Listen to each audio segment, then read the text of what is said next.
Hey, good morning, everybody. Hey, we are live. Today, you're going to learn whether that sleep score in your wrist is just another number to brag about. Hey, today it kind of messed me up, or a legit performance coach.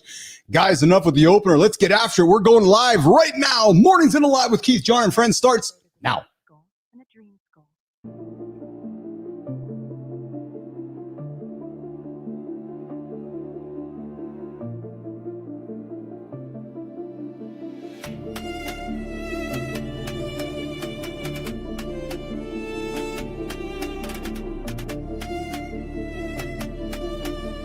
Welcome to Mornings in the Lab, where When something negative comes up, build a muscle, improve blood flow. From squirting to squirreling. Start small, build up, and expand from there. Be entertained by fun over here.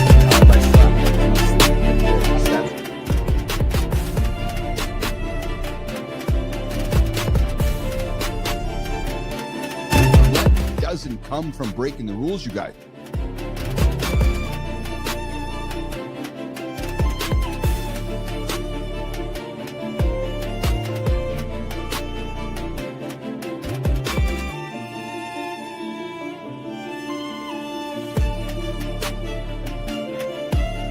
Welcome to Mornings in the Lab, where when something negative comes up, Build a muscle, improve blood flow. From squirting to squirreling. Start small, build up, and expand from there. Be entertained by fun over here. How have I slept? Has my sleep been good?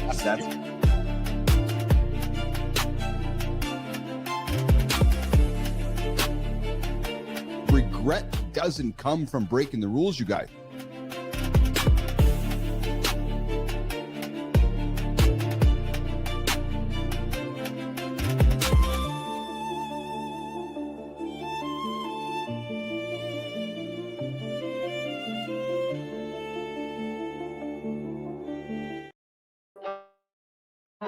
All right, a little bit of hiccups this morning. But hey, don't judge me by what happened. Judge me how we recover. Good morning, nation. Hey, if you're watching this live right now, I invite you to subscribe, like, or just say hello in the comments. Good morning, Sullivan. Running a few minutes behind here this morning. This is an R-rated experience, guys. Sometimes it gets X-rated. So if you got kids around, I invite you to ask them to leave the room or put the headphones in, because we might offend them along the way. And hey, if you hit the snooze button, you're 9 minutes behind while we were messing up the opener of today's show. Yeah, true story. It's just sometimes, Jimmy, Melissa, it's funny how the bugs just get into the system. Everything was working fine. Grok was working fine. Then you hit the start and it's like, hey, where'd the audio go? No audio. Didn't have audio over here. Didn't have audio over there. Didn't have audio anywhere. But hey, we are after. This is why I love this live experience. Love this live experience. Because you get to see a human being act in real time. True story. Here's what would have happened, Jimmy, had we done a podcast. I know exactly what would have happened. We would have tried, we would have struggled, we would have looked at the clock and say, okay, we're running a few minutes behind. Let's just not even go with it. And then we more than likely put it aside and probably not follow through with our show. Actually, we'd probably just end up not doing it. And in my experience, that's typically why folks end up not continuing with their situations. They start their show, something interrupts, and they don't follow through. So when you have a live commitment, we didn't have any choice but to continue following through on this experience here, even though the old handsome chief. Oh, right, that's me. Yeah, true story. Yeah, we had little struggles here, but we got back after it, and we are excited to be here today. Jimmy, Melissa, just got a note from Anderson, running a little bit behind. We know what he's doing. True story. Marty's going to be here today as well. He's going to be joining us this morning. Hey, guys, we are your daily accountability partner. We cost you nothing other than a commitment to get up with us. Good morning, Sully. Yes, same here. Exactly. That's our cost. Our cost is nothing to get up, hang out with us, and spend some time with us every single morning. Live, 8 o'clock Eastern time, right here on the big network. The Mornings in the Lab live network with myself, John, and Marty every single day here in the lab. Let me just have a look here at a few things. All right. Okay. So, yes. All right. Guys, hour one, we're going to ask, what even is an evolved alpha male? Yep. Cam Newton has some thoughts. Listen, I got a bunch of stuff for the show here today. Whether we get through all of it or get through some of it, will determine how. We're already a few minutes behind here today, so that's how it's working. But Cam Newton has thoughts. We're going to talk about it with Marty, myself, and Johnny here this morning. Current conversations. Who checks on strong friends? After the tragic death of 23-year-old rapper Maxon Margella. This is not a TED Talk, not a lecture, just an honest emotional. Have we checked in on our friends lately? November, the month of no, the month where we raise awareness around men's health. Maybe it's the month of reaching out to our friends. Monday Motivation hits the story that feels like a punch of oxygen to the lungs. The man who ran 100, true story, 100 kilometers to put physical distance between himself and his demons. Yeah, it's not about, in this story, it's not about becoming a runner, but it's about that moment where you stop negotiating with that old self to do something audacious for your new one. And because the world is wild, we're also going to talk about an AI teddy bear. And I got some crazy stuff there inside our conversation engine here for today as well. Hey, Jimmy, you saw that. Did you see those? Truthfully. All right, listen, we're going to keep going after it here. We got sleep score. We're going to talk sleep score here today. The funny thing with sleep score is that my sleep score this morning said I was great. Yet, I don't know if I actually felt great. It's funny, man. Those scores will mess you up. They're all just these mental battles, actually, along the way. We also got Maya Reyes joining us at the bottom of the hour for our bottom of the second hour for a journey through YouTube, LinkedIn, and Substack, where we're going to talk about what's happening in those different communities along the way. And hey, coming up on the center stage here, guys, we have John P. Kelly. Yes, excited about this one. Former Ranger. I'm not talking, guys, I'm not talking the Lone Ranger. Not like Lone Ranger and Tonto.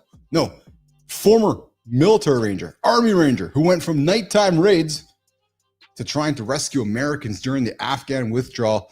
This is the story behind the headlines. I'm excited. So I reached out to John. I'm like, hey, you want to come on my show? He's like, why me? I'm like, dude, look at your title, man. Intelligence, special ops, ranger. I suspect Johnny, he does crazy shit that others won't do. The kind of stuff that you and I do, although this guy's probably a little more extreme than you and I, but he's coming up here in a second. But Nation, the Morning Loop, we're going to get this one started right now. Good morning, Business Athlete Nation. Welcome back to the lab. Another loop, another chance to prove you did not hit snooze. Keith, John, Marty, crew, community, consider this your roll call. If you are breathing and caffeinated, you are on the roster. John, real question. Sleep score above 60 last night, or should the nation expect lower frequency bullhorn mode from you this morning? Today's conversations hit everything: fatherhood, masculinity myths, mental health pressure, and what AI leadership looks like. We will talk about young men burning out, fathers fighting for sobriety, and kids getting coached by teddy bears instead of dads. So buckle up, fellas. Mornings in the Lab is open. Keith and John take this beautiful chaos and run the play.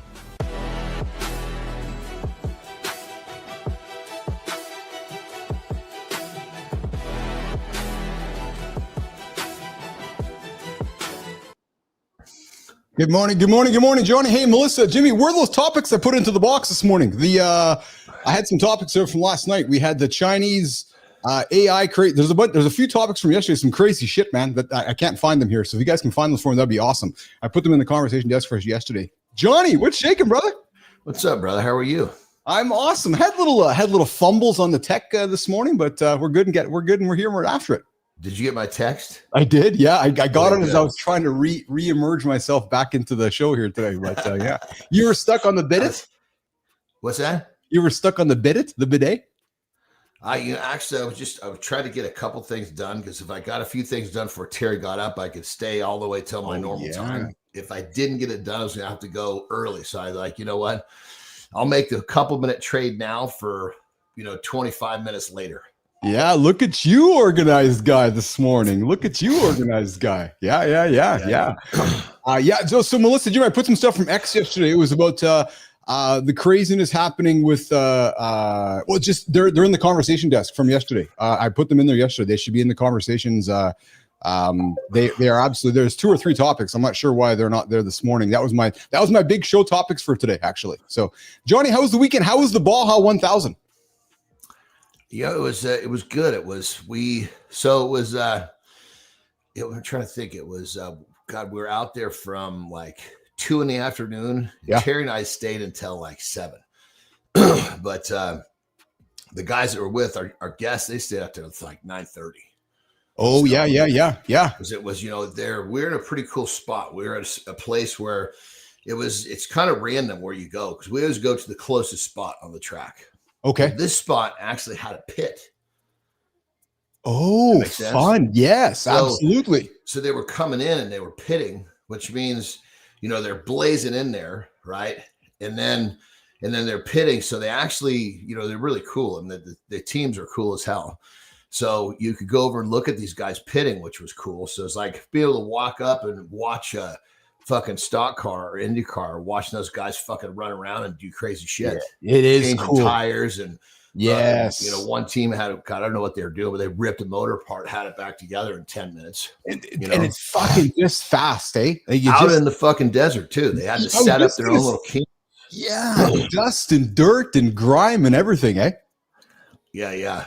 So it was cool. It was definitely a little bit of a different experience this time, but that's part of the beautiful part about it. And then also really cool is now these things are full of gas, retuned up. Yeah. They're leaving the pits with sometimes a new driver, but more importantly, the vehicle is ready to go. So they are just fucking on it coming out of there. Yeah. So how long did you stay? I know you weren't going to stay to the whole thing. Did you stay right to the end? I don't think so, eh? Oh, hell no. I mean, you could have stayed there till fucking midnight. I mean, some people were actually like, you could see they'd been there for days. Because the racing space is camping. You load up your fifth wheel, your motorhome, your tent, whatever you're taking. You head onto the track. You get there on Johnny. It's the only sport where all the fans arrive a week before the sport does. Like keep in mind, it's just that we're there for the race. I know they're a week before. They're out testing the track. Oh yeah. So you got like. If let's just say we were there 4 days earlier. Yes. We might have seen, one of the fucking cars go by and then one of the chase trucks follow because they're mapping out, okay, look, if we're going to have a problem, it's going to be here. So the chase trucks are registering. We better make sure that we have this with us if we have to come to this spot. That's cool, man. That's cool. That's a lot of fun. That's and what were the crowds like? Was it pretty I don't know. I don't want to say organized, but was everybody behaving properly? Oh yeah, it's so different here. You know, I mean, people are out here they're out there to have a fucking good time. I was just going to say smarter. They're fucking smarter than causing trouble. Yeah. Yeah. So just paint a picture for me. So the Baja there, I got to think it's less tourism, more locals from California, Baja, right? Like it's not like I'm suspecting it's not like a massive people are influxing from Canada and parts of America to go to the Baja. It's more like a lake place, eh, Johnny? Like I'm using kind of a metaphor. So that would where we were for sure. Yeah. But now let's just say that we went to, because they start and they finish in Ensenada. So okay, yeah. So then that place, they're probably would have been probably. Yeah, more like a Super Bowl party. Yes, yeah, absolutely. Coming in to party. Yeah, absolutely. Good morning, Michael Hurst. I see you there in the comments. Good morning, Kindness Rising, New York Ranger. No, we got a military ranger joining us. We got Mr. Kelly joining us this morning. Going to join us here in a few minutes. We got Marty joining us here this morning. Hey, boys, Sterling, Preston, you guys got some stuff for the conversation desk? Because if you do, let's get after it. So John and I can tear into a few topics this morning before we welcome in our guests. Let's get it, boys. Maxon, 21, viral song, record deal, fans rising, and still gone too soon. Tell me again, success equals safety and happiness. 5 years sober, this dude celebrates by running 103 kilometers in 12 hours. Fellas, that is a freedom run. Parents bought a cuddly AI teddy bear for bedtime stories and discovered it was handing out adult content and danger tips instead. Elon's so-called unbiased wiki leans on extremist forums and conspiracy blogs, but sure, tell us again it is less propaganda.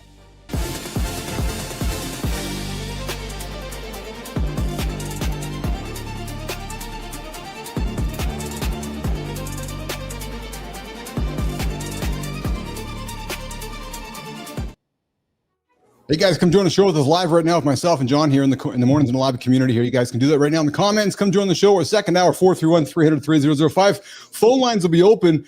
Good time and I were texting because Friday, if you guys remember, I was stressed out about the Jeep. Johnny, just a battery. Just the battery. Dude, it saved me like fucking, could have saved me 20, 30, 50, 100 grand on Friday. Like, true story, man. Well, I guess it's all how you look at that money and the time. You know what I mean? It's like, you see, this has turned into a personal battle for you. Yeah, yes. How long can I make it last?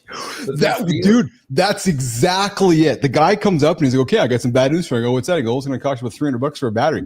This is bad news. Dude, in my head, I was spending 30, 50. I had a conversation with my friend this morning about how stressed out I am about having to go choose what I don't want to buy right now. He's like, what do you mean? I go, I don't really want to buy anything. He goes, I said, no, I don't. He says, well, you're going to have to buy a new battery. I go, perfect. Give me the fucking bill. $300. I'll get the hell out of here. Multi-millionaire fucking stressed out about spending 30 grand. Well, no, dude. Take it as a compliment. Thank you. It's the same thing you and I talked about on Friday. Is that it hasn't been in my brain to think about what I don't. You don't know what if it's okay. Then now the job of getting it fixed was easier than the job of figuring out what the next move was. Of making a decision. Yes, exactly. Yeah, I totally feel that, brother. Well, here's another analogy. See, I've already got my next. Like, it's time to buy the next car. I didn't know what it is. Oh, you do know? Yeah, I always know fucking forever ahead of time what I'm going to buy. So what's your next car going to be? It's basically it's kind of like the counterpart or the other piece of the tandem for the dynamic duo for the G-Wagon. So I got a G63. Yeah. This is an AMG GTR. Dude, that's pretty fun. Same exact motor, but it's this little fucking two-door, just fucking, the one where they put the fucking back seat in there that's just barely big enough to put your backpack in. So it has yeah. You know, 911, you couldn't possibly fucking get anything back there.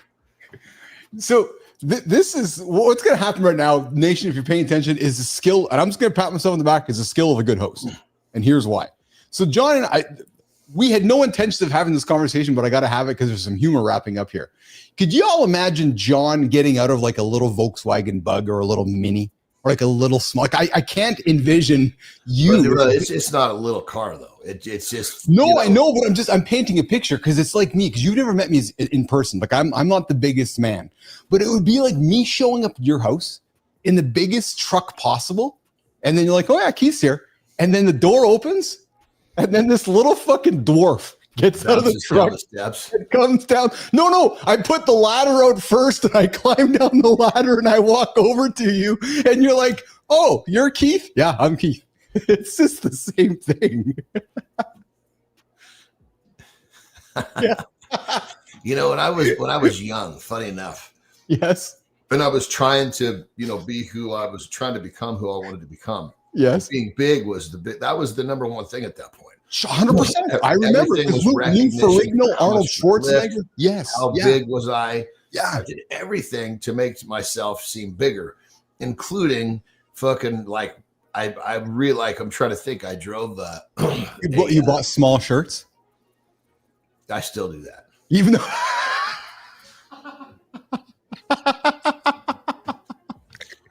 though you're a medium or a large or an extra large. Youth medium.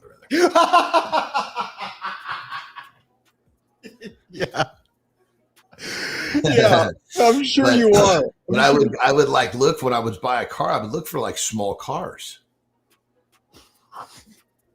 Literally, you would, because I would.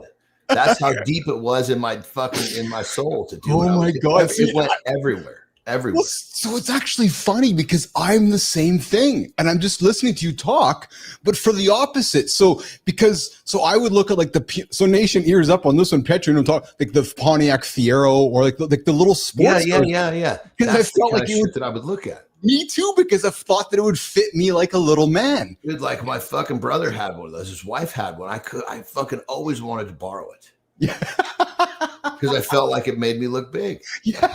Anything if it was a certain shirt, a pair of pants, it didn't fucking matter.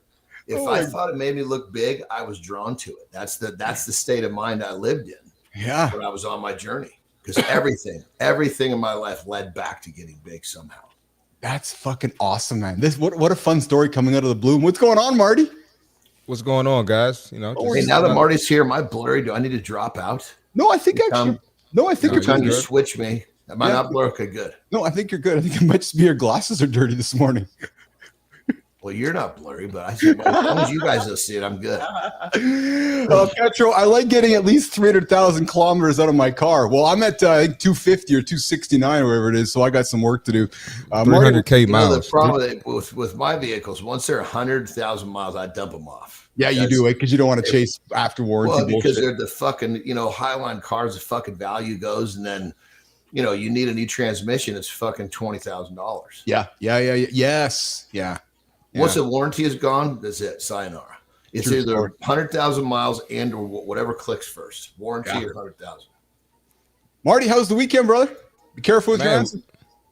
Oh yeah, I know Johnny's like, I'm waiting for the young fella to fuck up. I think you got that one down now, brother. You're not making that mistake again. No, I had a great weekend, man. Got a lot of content. Yeah. Yeah, man. Got some rest. And, You had a fun show on Friday. I popped in week. for about half an hour, listened to you guys. You in tune? Oh yeah, man. It was pretty good. It was pretty good. Yeah. Thanks for joining. 100%. Absolutely. Yeah. Absolutely. I gave Keith some shit this weekend too, John. Yes, he did. Yeah, I gave Keith some shit this weekend, John. Yeah, we might have. Go ahead. Nah, I was telling Keith the storytelling got better. So Yeah. now that we're 2 years removed from when I first met Keith, I could tell him how shitty of a storyteller he was 2 years ago. I think Neiman would nod her head too because she saw the stuff I was working on. She's like, finally. I was like, I know. It took some confidence. It's the journey. It's the journey. It's a process, man. So I'll give you some credit. You're doing great now, brother. Appreciate that. Speaking of journey, get this. I found a story for us to chew on this morning, guys. Imagine marking 5 years sober by running 103 kilometers in about 12 hours. Guys, so that turns into what about 40 miles? How many kilometers? So 80 kilometers an hour is 80 is 50. How many total kilometers? 103 kilometers. So you're looking at about 60 miles. That's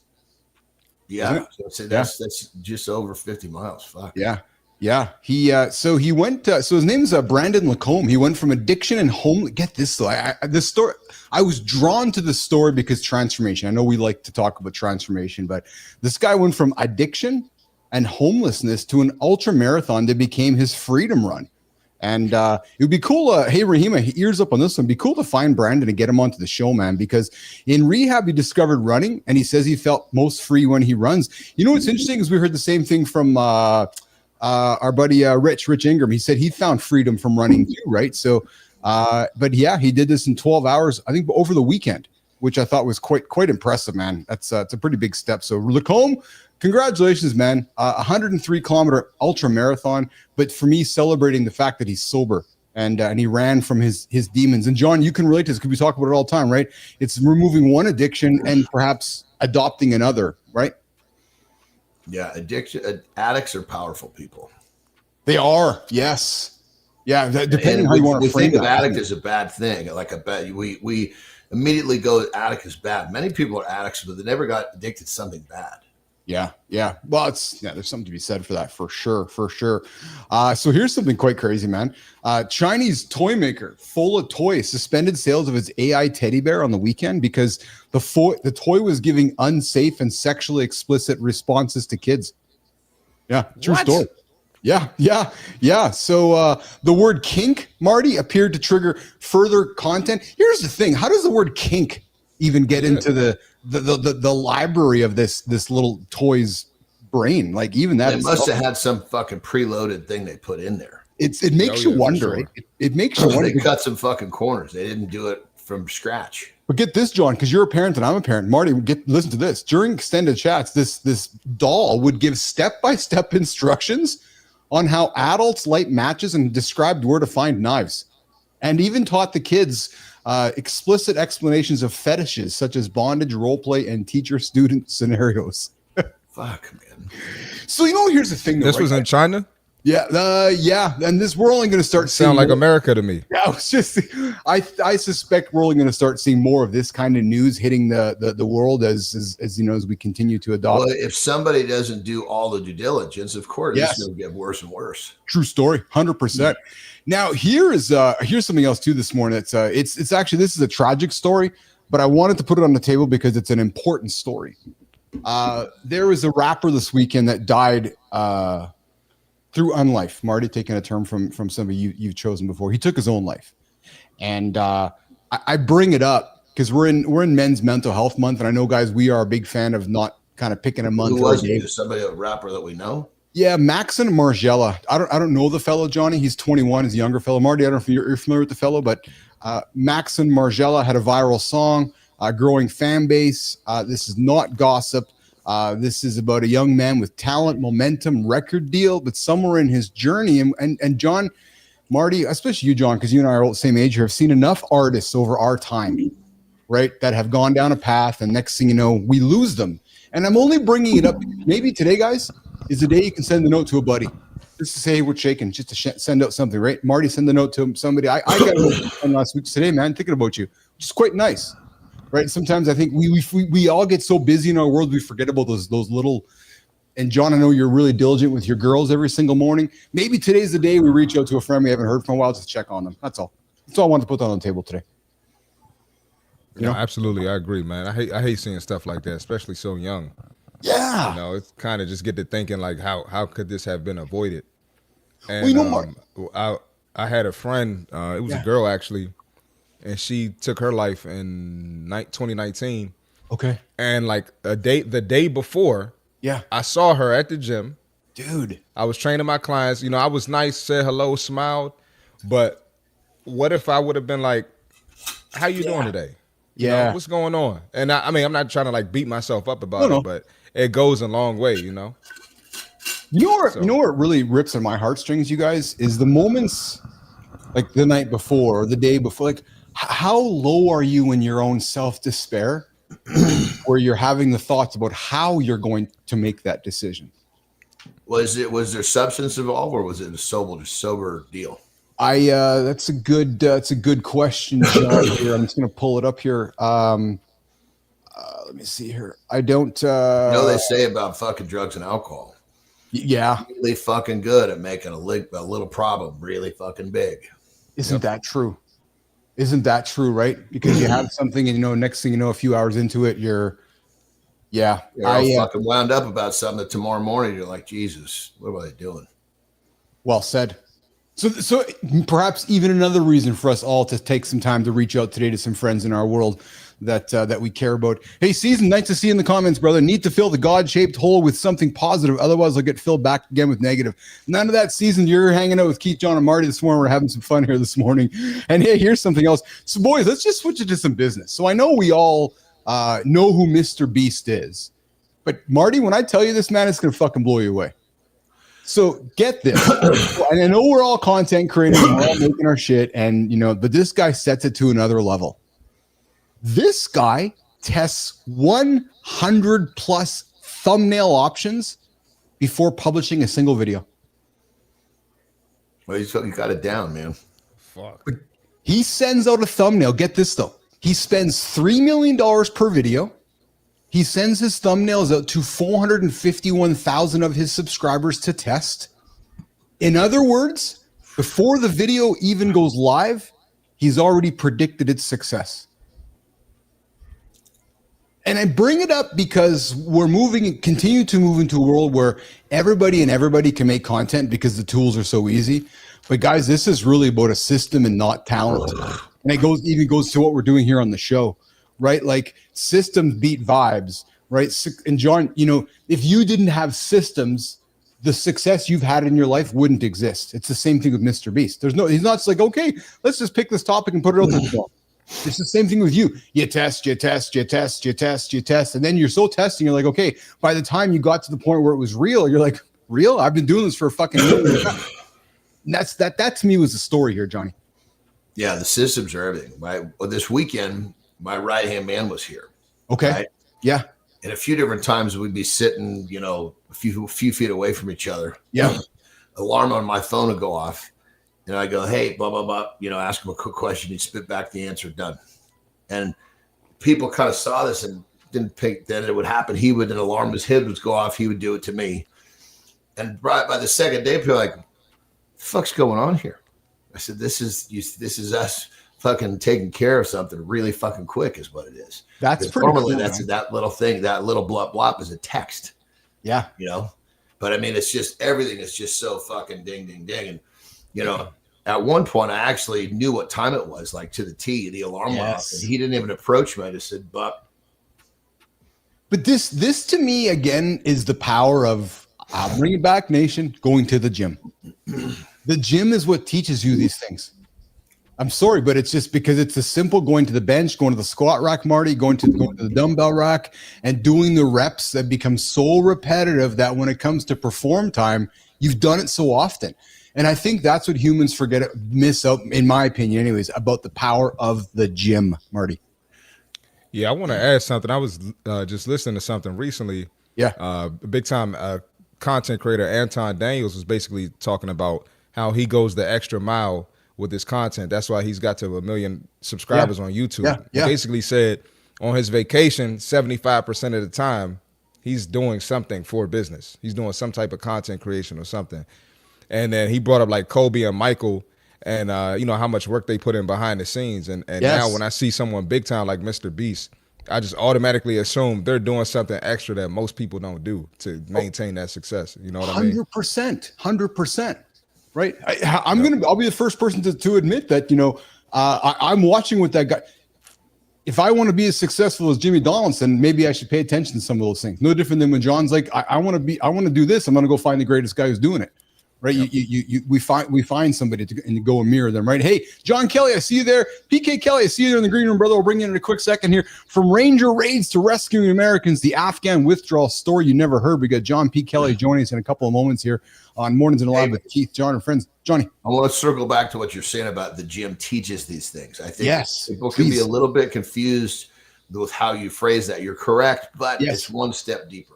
Thank you. In the regards that the gym teaches you the discipline. Yes. To go to the bench or do this or do that or do that. Kind of like the discipline of that little story that I told. Yes. Those little tiny things that don't seem like much create massive efficiency. And so when you develop discipline in the gym, you can apply that discipline to anything in your life. So true, Marty. I think that discipline from the gym, I was talking to some people about this, why kids need to be active. I think that discipline from the gym or any activity of physical pain, that's going to teach you more than anything else, in my opinion, because it's so uncomfortable, right? And naturally, humans, we want to run away from that. Yes. So on top of the discipline, I think that physical pain is adding an extra layer to go a little deeper, Johnny, just to make us more disciplined people. Which is learning to be very comfortable in uncomfortable situations. Well, this is why I'm so passionate about a live show and a live time commitment show, because it's really easy to roll over, hit snooze button, and say I'll do the podcast a little later today. Then the day gets ahead of you, and then the day happens, and you haven't got the podcast. Okay, I'm going to do it tomorrow, Marty. And then a week goes by, next thing you know, you've stopped doing your podcast. But yet, when you have a commitment to the gym or a discipline of doing this live show, saying how I'll be here every single day, 8:00. Well, there's a commitment to that. I think it's the same thing you teach yourself, right? There's kind of no excuses. There's no room for excuses. You know who doesn't have any excuses? The fellow with the green room here. We got someone who went from jumping out of planes. Boys, you guys got about 90 seconds if you want to step away. Johnny, you can do a little blurry reset if you want to do a quick little reset here. We got someone who went from jumping out of planes to size enemy airfields to, wait for it, remodeling kitchens. No, we don't have Vanilla Ice here on the show, because we know Vanilla Ice went from being on stage to remodeling kitchens. We got somebody who went from jumping out of planes to sizing enemy airfields to remodeling kitchens and running covert rescue operations. Jimmy, let's run the opener. You lock your doors at night, but have you ever wondered who is actually watching the weak spots you cannot see? We've got a veteran who helps leaders spot blind spots in their organizations, turning complex realities into steps for safer experiences. John P.K. Kelly is the CEO and founder of a veteran-led firm helping leaders create safer experiences. Before boardrooms and briefings, PK jumped out of planes with the 2nd Ranger Battalion, 75th Ranger Regiment Special Operations Units. During the Afghan withdrawal, his team supported complex evacuation efforts that helped families and colleagues reach safety when everything felt unstable. Today, he leads veteran operators tracking complex networks, shutting down bad actors, and reinforcing the systems we all rely on. He runs multiple Orange Diamond companies, is a former town council member, and serves on a veteran equine therapy board. PK advises defense contractors, government agencies, university leaders, and oil and gas executives who often do not realize where they are exposed. Off camera, his priorities are simple and non-negotiable: God, family, country. Then mission, then Orange Diamond, and serving that creed. Ask him what matters most. He talks about rescuing women and children, helping people who cannot help themselves, not headlines. PK believes most Americans brush past serious risks without realizing it, so veterans still need to lead the quiet work of protection. PK, welcome to Mornings in the Lab. We're excited to sit down with you today. Oh man, I was excited about this one. The guy says to me, "Why do you want to have me on the show?" Listen to this one. John P.K. Kelly served in the elite 2nd Ranger Battalion, where his team specialized in direct action operations, airfield seizures, and counterterrorism. Guys, the guy's like a fucking superhero. These are the guys who get the call when the mission is so dangerous, so critical that failure isn't an option. And anybody that gets up in the morning and chooses, John Marty, to jump out of an airplane, I got nothing but respect for. PK Kelly, welcome to Mornings in the Lab, my friend. Glad to have you here, brother. Hey, I appreciate it. Thanks for the impressive intro. I promise it's not quite that exciting. Dude, come on. Hold the freaking horses, man. Like I promise. I'll be at the barn later today. Because we all live in our worlds, we take all of our own worlds for granted. So when I knocked on your door, you're like, "Keith, why do you have me on the show?" And I said to yourself, "Look at your description, man. That's why I want to have you on the show. I'm a guy show, and as far as I know, guys like guns. They like to jump out of airplanes. They like airplanes. They like crazy shit. We like military stuff. We like hearing what's going on behind the scenes and all this kind of crazy stuff. And it sounds like you have had a fun, interesting career, so to speak. Foreign agents operating in North America, busting sex trafficking rings, man, doing Afghan withdrawals. Like, where do we start, PK? It's up to you. You tell me what you want to hear. So, yeah, let's Marty, meet PK. PK Marty. What's up, PK? How you doing, man? Good. How about yourself? I'm doing well. Good to hear. Dude, first of all, let's start right from young man PK. What drew you to the military? What drew you to your purpose? Because in my experience, and hear me clearly here, in my experience, I've been around enough veterans. And first of all, thank you for your service. I'm a Canadian, but as you know, we have one airplane and one submarine. So we actually use you guys for our military. So thank you for your service and helping protect all of us here in North America. But dude, I will say this. I never had a bad experience with the Canadians that I did get to meet and work with overseas. So they're good folks. Awesome. Thank you for that. But PK, how did you end up there? Were you the stereotypical, bad dude who was kind of lost in life and who was going down the wrong path, and it was like either your parents or your own mirror was like, I got to get into the military to get myself sorted out? Or can you take us, tell us that story? I was very fortunate. I kind of unique in a sense, actually, because a lot of guys join the military to the escape route, whether it's from the inner city, it doesn't matter, or bad family in the suburbs, father beats them, whatever the case may be. Guys typically, that it's an escape route for one reason or the other, or they're a legacy, so to speak. Their father served, grandfather served, something like that. That wasn't me. My grandfather, my dad's father, was a pastor in South Alabama. Grew up, but loved people, all people. You'd think, South Alabama, he was born in the 20s. Just a really odd case. His best friend was actually a black guy, which is unique. He just had a heart for people. But and my father, kind of, him and his brothers all had that same heart. his brother served in Vietnam, but my father grew up in the '60s. Then was in school through integration of the schools, and then moved us to Texas. But my father never served in the military. My parents are still together, so I was really fortunate. I grew up in a pretty wealthy area of North Texas, and but I was just always kind of had an adventurous spirit, I guess is the way to put it, and so I actually left home at 16 to go to a military academy in Southern Virginia that was ran by Marines, and so I went and did that, and but 9/11 was what did it for me. I was an eighth grader, so I remember I was actually homesick that day, and I remember my father saying, get your ass up. You need to see this. It's gonna change your life. And it did. So 9/11, I made the decision on 9/11. Dude, I got goosebumps right now. I was an eighth grader, just full of anger, I guess, is in a sense full of anger, but that was what did it for me. I was like, I'm going to serve in the military. So I knew it from then on. But I was a pretty decent athlete. I'm not a big guy at all. I'm short. These little legs have a lot of miles on them.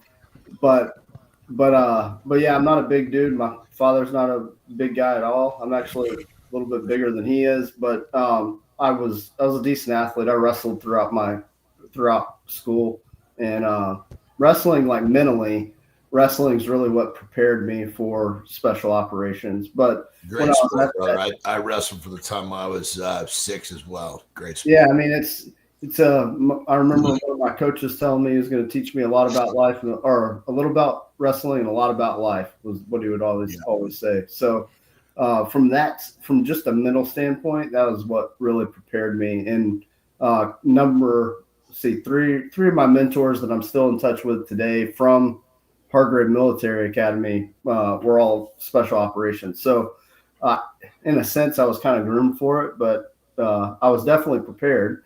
Because when I did join the military that year after my senior year of high school, I went straight through, so I didn't have any issues. Johnny, Marty, I was going to say Hargrave in Virginia. Yeah, that's it. Yeah, I got teammates who went there. So sure. I played basketball. It's a big basketball school. Yeah, huge. But a lot of postgraduate athletes, football, basketball, went there. Yeah, definitely. You go ahead, Johnny. That's all I had to say. It's weird. The timing of this is crazy because last night before I go to bed, I always look for some sort of inspiration. And I don't know where this came from, but I turned on YouTube and I started kind of filing through what I was going to watch. And I saw this thing on Navy SEAL training, and I always like to watch inspiring stories and stories of toughness and overcoming adversity. And I would imagine you're forgive me, I'm not exactly sure how to. You're like a comparable in your part of the service, yeah. Stuff that you guys through. Yeah, matter of fact, if you were to look at the numbers of like active duty SEALs and active duty Rangers, and there's two different types of Rangers, and that's one of the things a lot of people get confused. So I was going to say, but explain that because I know some Rangers that are not the Rangers you're talking about. Yeah, so there's the Ranger tab, which is simply the yellow and black tab, just says Ranger on it. That is a school. So that's a leadership school that the Army or the Navy or the Air Force will send people to. It's 3 months long, 3 different phases, and it's ran by the Army. You go through it and you become what's called Ranger qualified, and it's simply a leadership school. That's all it is. It's a hard one. It's a good leadership course, but it's that's all it is. And then the 75th Ranger Regiment is where you get the Ranger Scroll, and that's, we call it, the difference is the tab's a school, the scroll is a way of life. That's kind of the saying that is out there about it, and it's true. So the major difference is when you get to the regiment or you get to 1st, 2nd, or 3rd Ranger Battalion, the difficulty is staying. And the SEAL team, my buddies that are in the SEALs, they'll tell you the same thing, is you have to be able to perform at a high level every single day. And so the difficulty is not getting there is easy compared to staying. Staying is the hard part. Interesting. Yeah. Hey, PK, what's the, so forgive me for this, and maybe it's not as black and white as I want it to be. Yeah. But what is the hierarchy? Like is like the Navy SEAL, like the SEAL Team 6 guys who took out the Bin Laden gang, are like they're like the top guys, or like to the secret That's ring? the Navy, correct? There's a Yeah. like Like group in every different leg of the force. So the way the military ranks they're called tiers. So you have like tier 1, tier 2, tier 3, and then you have everybody else. So tier 1 would be Delta, SEAL Team 6, and what's called Ranger Reconnaissance Company. Those would be your which elite, is a 75th Ranger Regiment unit, and then you've got some various no-name units out of Northern Virginia that are all intelligence based, stuff like that. But those are the 3 direct action hostage rescue tier 1 units are those 3. And then tier 2 would be the 75th Ranger Regiment, and then all other SEAL teams, excluding SEAL Team 6. So Ranger Regiment is the baby brother of Delta, or CAG, Combat Action Group. And then SEAL Team 6, all the other SEAL teams are the little brother of SEAL Team 6. So being in Ranger Regiment or being in the SEAL teams, that is your selection process, essentially outside of going to their actual selection. You have to get invited to go to the tier 1 selections.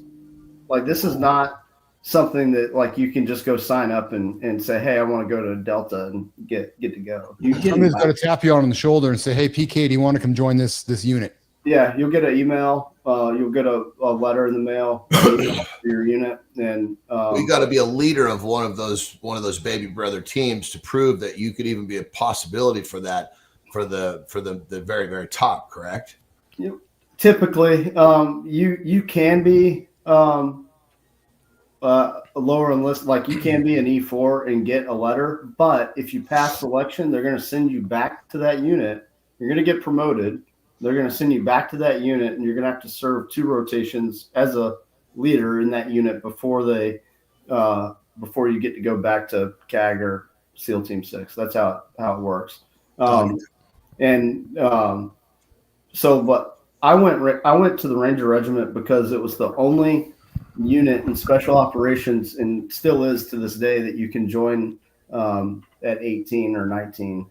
You don't have to be 21 to join it. All the others, you have to be 21. Interesting. Good morning, everybody. Hanging out with Keith, John, Marty, and our guest PK Kelly, special operations dude, hanging out with us this morning, having a great conversation. Hey, PK, so where were you in within this hierarchy? So you were in the 2nd Ranger Battalion, am I correct? Yeah, we're a tier 2 unit. Okay. Yeah. Awesome. So basically, do you serve as a contingency, or do you work with the tier 1 units on a regular basis? Absolutely. But that doesn't mean that, like, say in Afghanistan during the years that I was there, we were there during what's called the surge. So we all had our high value targets that we were going after, things like that on a nightly basis. And so it really just depended on what you were going to get pulled to do, your platoon, or, because the uniqueness of whether it's a SEAL team or Ranger platoon, we can work from a very small element all the way up to a company or battalion size like operation. So we could do any and all things in between, from a small unit to a very large operation. So like an airfield seizure, that's kind of the what had Rangers in the beginning in modern day 75th Ranger Regiment. That's why they created the Ranger Regiment. Was a lot of this came out of the disaster of the Iranian rescue operations. That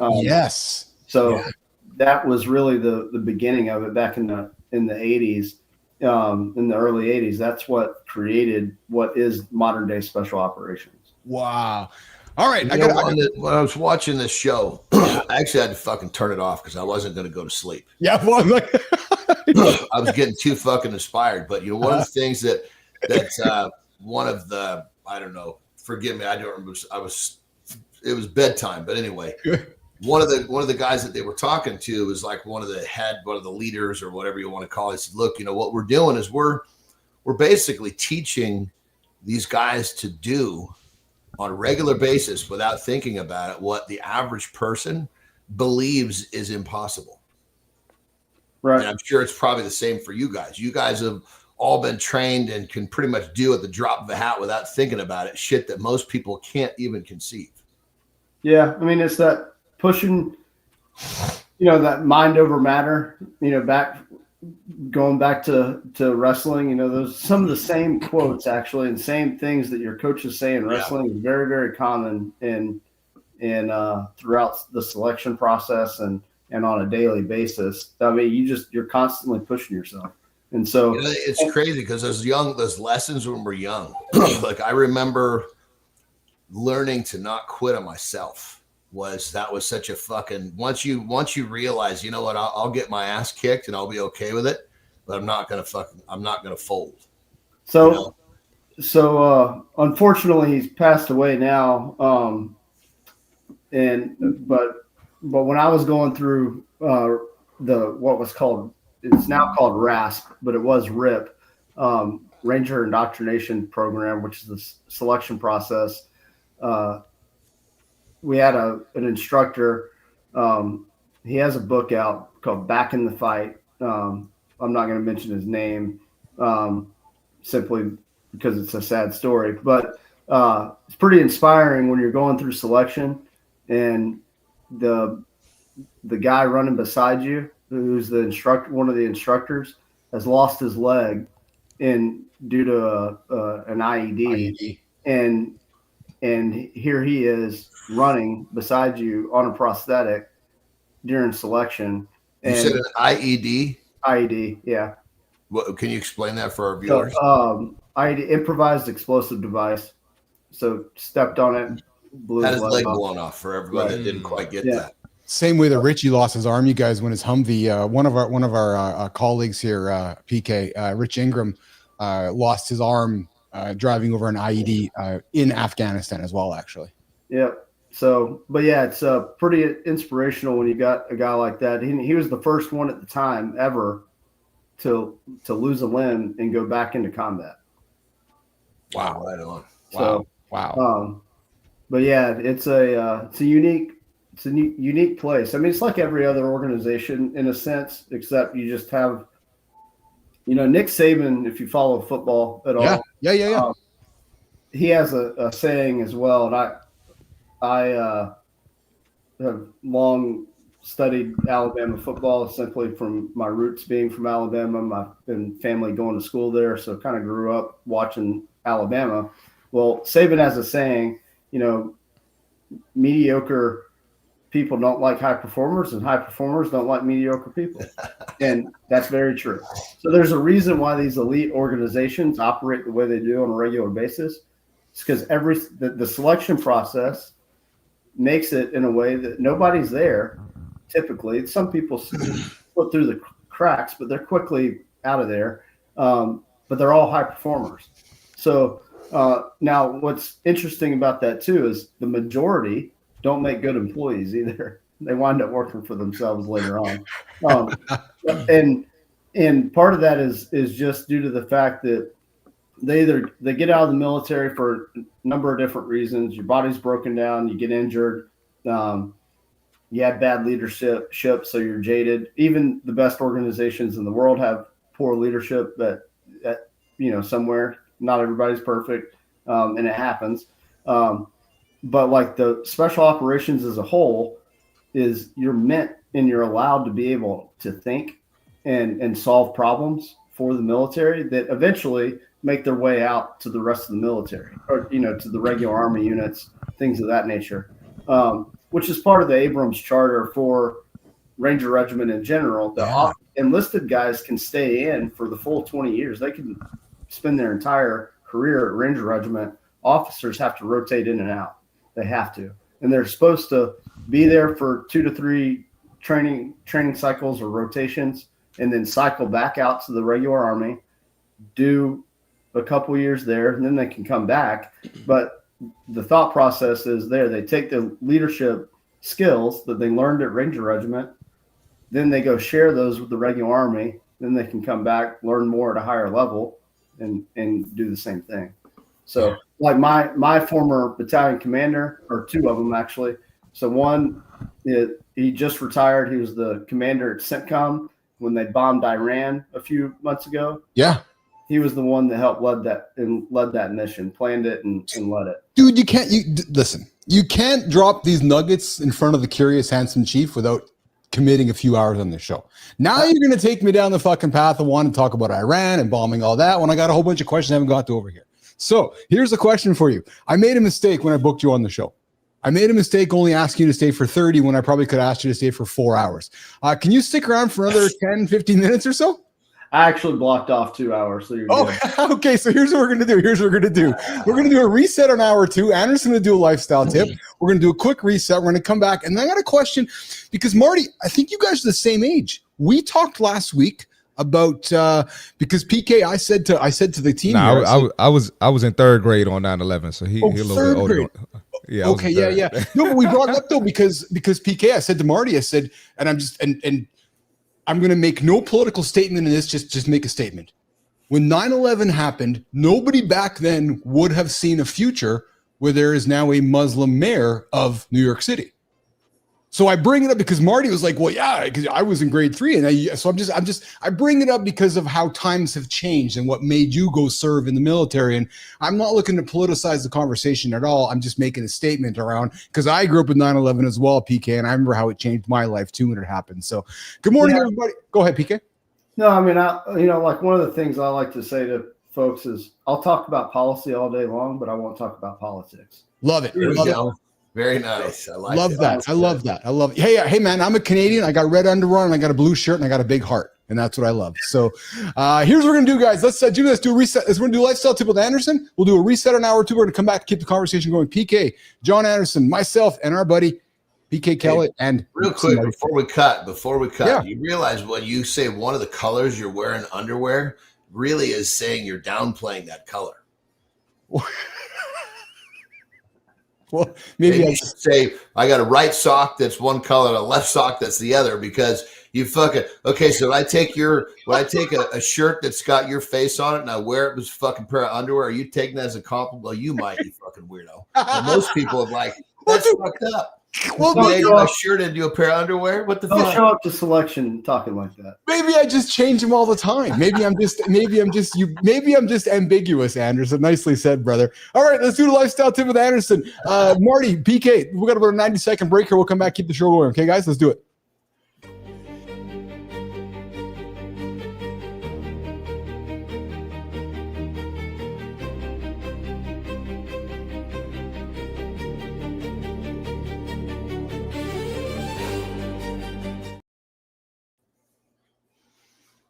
All right, so many of you guys are in constant search of motivation. Maybe it's a video.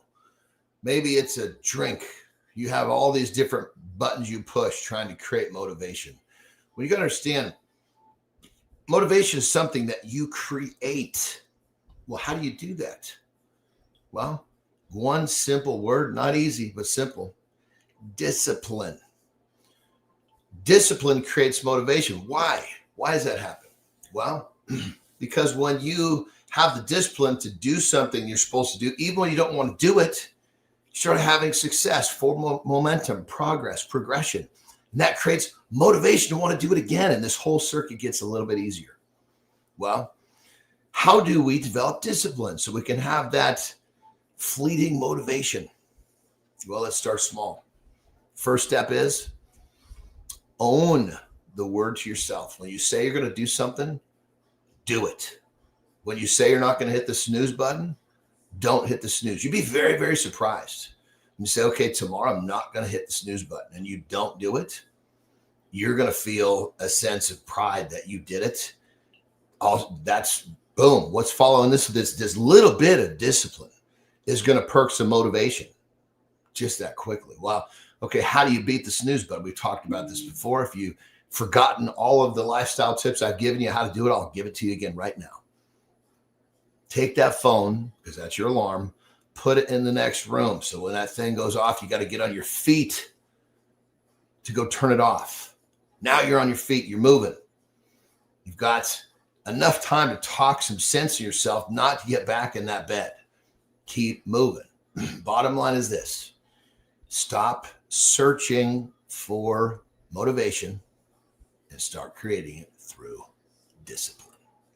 Rock and roll.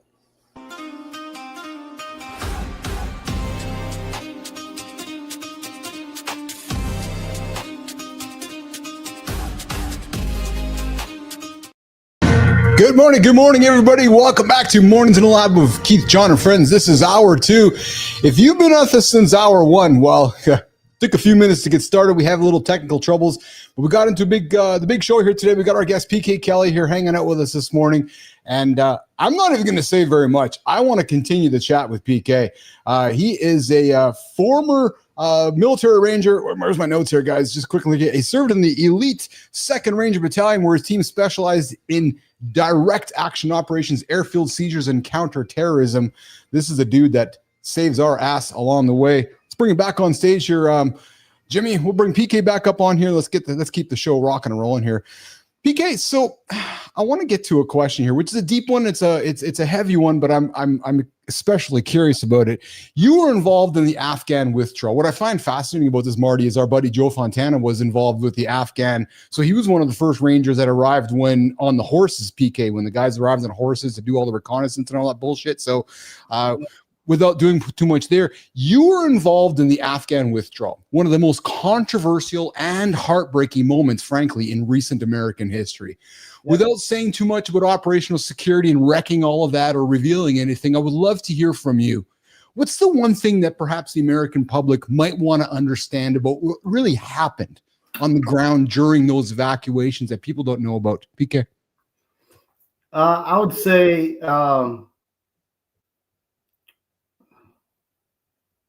I don't know, it's pretty unique and special, but when you get, if the government failed the people of Afghanistan, they failed our partners, whether that they were interpreters or they were, to the point that, like, even to this day, we have almost zero intelligence coming out of Afghanistan. Like, our government today is relying on Pakistani ISI and the Taliban GDI for intelligence. And how are you going to trust the Taliban? Because we burned so many bridges, PK? Is that why? Because bridges. Simple as that. Simple as that. Burn the bridges. So everybody that we had relationships with, they said, F you. And because had we, like, look at how we left Iraq. That's a good example. Yes. Yep. Like, we had the largest embassy the United States has in the world is in Iraq. Yes, I know that. Yeah. And so they're pretty stable overall. They still have some conflict here and there, but overall they're pretty stable, and they're pretty much thriving currently. I mean, oil's coming out of the ground. Yes. They have an economy, things like that. So, and you look at all these other nations, especially in the Middle East, we are not good nation. We're not nation builders at all. We should be doing. And so we failed, and our leadership failed us completely. So what was special about it was seeing guys that had been out, like me at the time. I'd been out for 10 years. And you'd been out of the military for 10 years? I got out in 2011. And then you went back in to go to Afghanistan? So I did actually, it's kind of funny. I actually have a picture somewhere in my house. I set up a bunch of screens just like I would a jock in Afghanistan, with a bunch of television screens, so I could have maps up on different places. Technology allowed us to do it, but we realized that we were going to lose too much time if we traveled to get in country or to get close. We had guys that were already close and that were running the rat lines. So people to the border, getting them into Pakistan, things like that. And then it's crazy. So we're running rat lines, but the easiest thing to do was utilize the technology that we had available that wasn't available 10 years prior. And so what we were able to do was track people, because there were checkpoints everywhere, Taliban checkpoints. Yeah. I mean, just all over the place. And so we had live maps. The Afghan partners would drop a pin of where those Taliban checkpoints were. So we knew exactly where they were in real time, all the time. And so we were able to track families and move them throughout the city of Kabul or around the country to get them around the checkpoints. Wow. And so, because if they ran into a checkpoint and they had their papers on them, Taliban was burning them. What? So they couldn't leave. Yeah. Burning them? Burning them. Because in order to get into the airport at Kabul, at the international airport there, like where Abbey Gate was at and all that, Yeah. they had to have their papers to get in. So Marty shows up without papers. They're burning Marty. Period. Or killing you, yeah. That's what I mean. Yeah. Either, yeah. Or So, burning. so that was kind of the trick. We had to get them. I mean, it was a complete planning from start to finish. We had the complete thing planned out. So we'd be talking on the phone to a family in Afghanistan and moving them throughout the city to get them to the airport, to a certain gate and into the airport. So we were talking in real time to people at the airport. So like the Marines at Abbey Gate, we had direct comms with those folks, and we would say, hey, we've got a family of 8, and then we had like a 3-tiered security system, so they knew exactly who they were, and they would allow them in. Yeah. It sounds to me like what you're saying to me is where most of us, I'll use North Americans, miss is the humanitarian efforts. That's the key word that you guys were undertaking to evacuate. Would that be a fair way for me to? Yeah. And we were even going the step, because you had to vet the people too. Like we didn't necessarily have like personal relationships with all of these people, so we had to vet them. Like they were coming to us because they knew somebody that had used us or whatever. And so then we had to vet these people. What level of risk are these people at to get killed? I mean, because the Taliban was going house to house killing people at this point. And so like I've got videos of people out of safe houses and stuff people were getting pulled out of their homes, lined up on the street and shot. Jesus Christ. And so like all of this is happening. And I mean, it was like a month of no sleep. But that was ultimately the withdrawal is what led to the business that I have now. Because I got to see like get the government out of the way, get the bureaucracy out of the way, and allow special operations guys to do what they do. And it's magical. So you talk about the business you have now. We're going to go down that path. Marty, Johnny, ears up on this one, because I think you guys are going to be fascinated by this, because I know I was when I started learning about this, and I don't even know the snitch of it. But PK, your firm now, Orange Diamond Consulting, you specialize, I believe, in asymmetric warfare, correct? Yeah, so it's kind of a few different things that we really focus and hone in on, but that's intelligence gathering. Counterintelligence is a big one for us. So even security and defense contractors or subcontractors, they're really at high risk for foreign entities, China, to get people in there to work for them, and then they're going to pass information to Chinese government. So that's a lot of what that's what we really focus on. So, but then in transnational crime. So like, if you think about it, like criminals are not like they operate in the same manner. Doesn't matter if it's a terrorist organization overseas or if it's a cartel in Mexico, that they operate the same. Well, sure. It's business. Right. Yeah. Johnny, Marty, I'm keep throwing questions here at PK, and if you guys want to jump in here, please do. Boys? No, I'm just kind of soaking it all up. Yeah, I know. It's just crazy because I literally went down this rabbit hole last night. It was like totally insane. It was like the universe lined this up. Yes. My interest was already perked in this topic. Yes. Literally before I went to sleep, and I wake up and bam, I'm right back into it. That's cool as hell. I love it. I'm Marty, what about you, brother? Soaking it up, man. Marty. Yeah, it's crazy to me how we look at people complain in America, probably Canada too. I'm not sure. Yeah, Keith. yeah. But people act like their life is so hard and how difficult it is, and then you hear the stories that PK is telling us. It's like, man, we don't go through shit.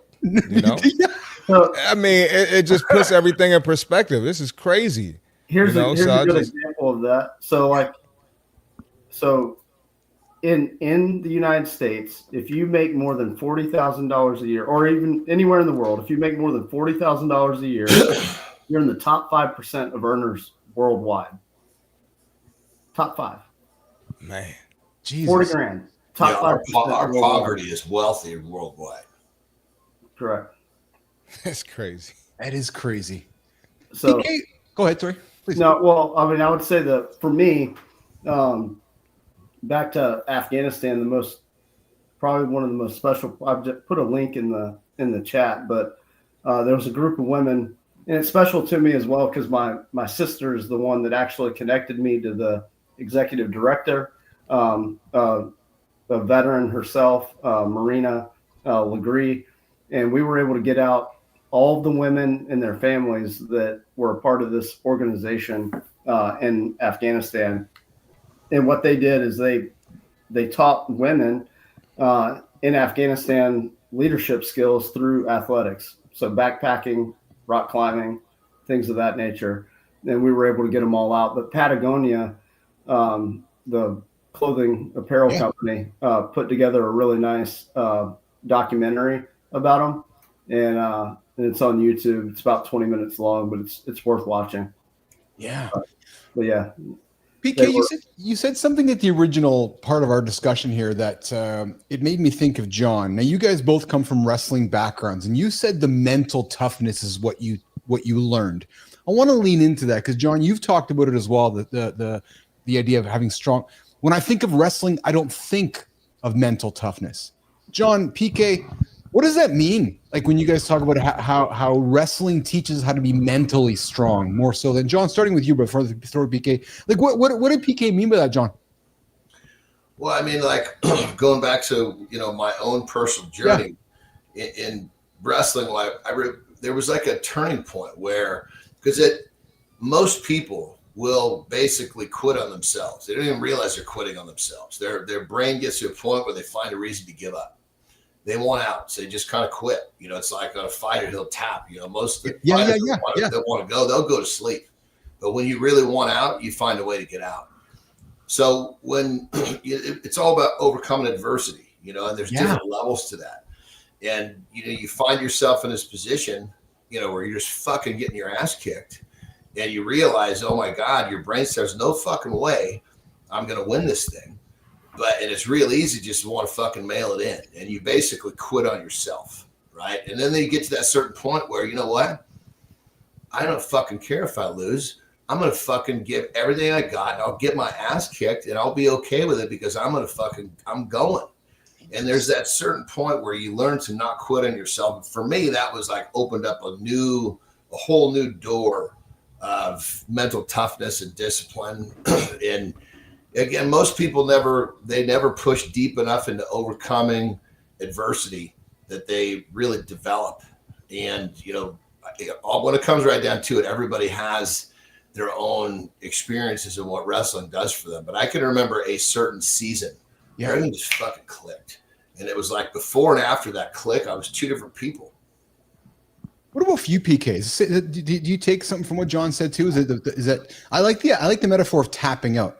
When somebody taps out, have they said that I know what it means, but is that them relinquishing their brain that I'm done now? Yeah, I mean, I would usually happen subconsciously long before they actually do it, but the body is if it's physical, the body's capable of way more than what people do. I mean, and this goes to all right, like let's just say you're on a treadmill and you're running, you know, Yeah. you set the timer for 10 minutes, to run let's say 2 miles. I'm going to say 2 miles because that was roughly what I could run a 2 mile in when I was in the military. Can't do that today, but like if most people are going to quit prior to that happening, Yes. Yeah. so like the idea of pushing yourself harder every day and whatever your time limit was or whatever your whether it's push-ups or anything. I mean, it can be super simple. Push harder. Like instead of doing 50 push-ups, do 75. Like that type of thing. I mean, it sounds, but like it's true in the business world too. So like people give up and they quit. Right. Usually that moment of weakness to quit is right before you're on the cusp of something. Yes. Yeah. And 100%. And so like that's the whole idea of like why you don't quit, or in the football world or in the athletic world for professional athletes, like that pushing yourself to the next, like if Dan Gable, a famous wrestler back in the day, he was afraid of being outworked, afraid of it. So he'd get up at 2-3 o'clock in the morning and go for a run. And like, that was commonplace for him. Like if you have the mindset that there's always somebody that's outworking you, or there's somebody better, or in whatever your expertise may be, if you have that mindset, then it's going to push you to work harder. I'm going to get outworked. I'm going to get outperformed. It's going to, now, not everybody's wired that way though. A lot of people aren't. Yeah. And that's okay. Well, it transit for me. It trans, like I've told you guys that story about how, once I got to a certain place of mental toughness where I just looked at everything from the other side of the equation. So right. This was the start of how, where now all of a sudden when I'm pushing in my strength career and I'm trying to make gains, I'm not squatting 700 pounds to see if I'm going to get 5. I'm pulling the 700 pounds outside the rack, and I'm not putting it away. And I know that ahead of time. Kind of like PK saying, you get on that squat or you get on that treadmill and you try to better yourself. Well, I was it was like getting on the treadmill and saying, you know what, I'm going to set this at a point where I'll fall down before I get off here. That was me saying, okay, I'm not putting this away. I'm going to crash. I know I'm going to crash with this weight. I just need one more than I did last time. So and when you look at failure from the other side, it's not like, let's see if I can get one more. You've already determined that you're going to fail. Can you get another one before that failure? That's what developed for me, because quitting on myself became not an option. So I'll put this in a little bit different terms too. So at one point in my life, I didn't deal well with getting out of the military. The transition was difficult. I drank heavily for years, and then had he's still around today. I took him skydiving for his 80th birthday a number of years ago, but I quit drinking. So I've been sober for a little over 6 years, 6.5 years now, and so I drink around the dates of guys that I lost, things of that nature. Well, when I changed my mindset and got back into that wrestling mindset about it, I quit cold turkey, and it was fairly simple for me. But I broke it down and made it simple for myself in terms that my mind could understand. I didn't try to make it bigger than what it was. So what I did is I simply wrote out a mission statement for my life, my personal mission statement. Then from there, I wrote long-term and short-term goals that all align with that mission statement. Well, and if somebody's going to quit drinking or they're going to quit any type of addiction, how do they do it? Well, they do it by pushing themselves. It's easy to give in and just do what you've been doing. It's very, very easy to do that. But if you switch your mindset to I'm not going to quit, mind over matter, and all of these things, you can, in a heartbeat, you can do it. make it the mission to not fail. And so once you do that and you switch your mindset, it's easy. Yeah, that's it. PK, you got kids? No, I don't. Kind of a unique story. I don't have any kids of my own. But one of the guys that I lost in Afghanistan, his son is at a military academy similar to what I went to in South Carolina, but he lives with me and my wife when he's not at school. Yeah. But yeah, that's a sad story. But yeah, his widow passed away as well in 2019. So, but yeah, good. Brother, I've met you for 50 minutes since you've been on the show here, and you are actually now one of our longest standing guests. And I hope you can feel, the love. I use that word very strongly. The love and admiration I have for you. And I know I can speak on behalf of John and Marty as well, man. I got goosebumps. I got a warm heart right now. Man, I feel like I can have you here for a long time. I do have maybe a closing question for you before we wrap up with you, brother. And I hope you'll come back with us. Yep. You've lived an extraordinary life, to say the least. And I feel like we've just actually scratched the surface. From the 2nd Ranger Battalion to founding multiple companies to rescuing people from war zones and sex trafficking. But PK, at the end of the day, when you're sitting alone with your family or alone in your own thoughts, what does success actually mean to PK Kelly? And has that definition changed since your days of kicking in doors and seizing airfields to where we sit here today, November 17th of 2025? Interesting question. I would say that success in life changed for me in the military. So money is great, but money is not the end all be all. I can't take it with me. I can't do anything with it when I'm gone.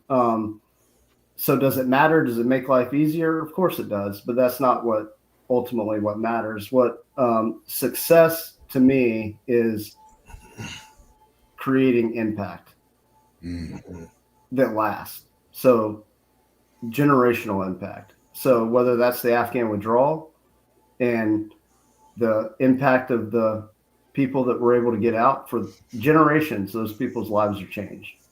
Whether they made it to the United States or they're in a European country or they're in the Philippines, for generations, their lives are changed. That matters to me. For getting people out of sex trafficking, or there's a great organization here in North Texas called Ranch Hand Rescue. They rescue young men and boys from sex trafficking, and help them through counseling and get their feet back underneath them, that type of thing. Their lives are changed for generations. That matters. And so, like, when you can take somebody out of a bad environment and help them get to a safe place and get their feet back underneath them, it matters. So that type of stuff matters. Dr. John Petrocelli, he's our resident bullshit professor from Virginia. He's a member of the lab here as well. He's like, I have a fever, and the only prescription is more PK Kelly on mornings and 11. I agree, for the record, actually. Okay, you've been solid, man. I hate to say, but we got to wrap up and say goodbye. Will you come back and hang out with us again and do some more storytelling sometime in the future? Yeah, more than happy to, for sure. You're inspiring, man.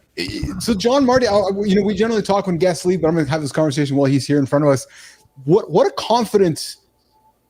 Like I would find myself falling in line behind PK Kelly if I found myself in trouble. I feel that way. What you guys the same way? Like, there's something about the guy's aura that I'm like, he's the short little guy with a calm confidence. PK. No, John, Marty, am I on the same page? Go ahead, John. I'll let you go first. Well, it's because you got to take the physical part of this whole equation needs to leave. Yeah. When you're talking about PK, Yeah. it's what you're following is the confidence, and confidence doesn't come in feet and inches. When I say that, PK, because you didn't hear the start, we were joking around, because I'm a little guy too. And I said to John, I said, I used to joke about showing up at an event in a big truck. And if I showed up in a big truck, I'd have to get the ladder out and haul down the ladder because you'd think there's some big dude coming out of the truck, right? Just little Keith getting in the truck. But I love how you make me feel when you speak, because your confidence speaks for itself, my brother, for sure. Marty, what about you, man? Yeah, no, like I mentioned earlier, man, it just puts things in perspective. Yeah. And just lets me know. It makes me feel great to see someone go the extra mile. Who did it at a high level. I'm amazed by the stories, and I know you didn't even go deep into the stories, PK. Yeah. I know you could tell us a lot more, and so this definitely gave me an energy boost for the day, man. So I definitely appreciate you. Yep. Yeah, I appreciate it.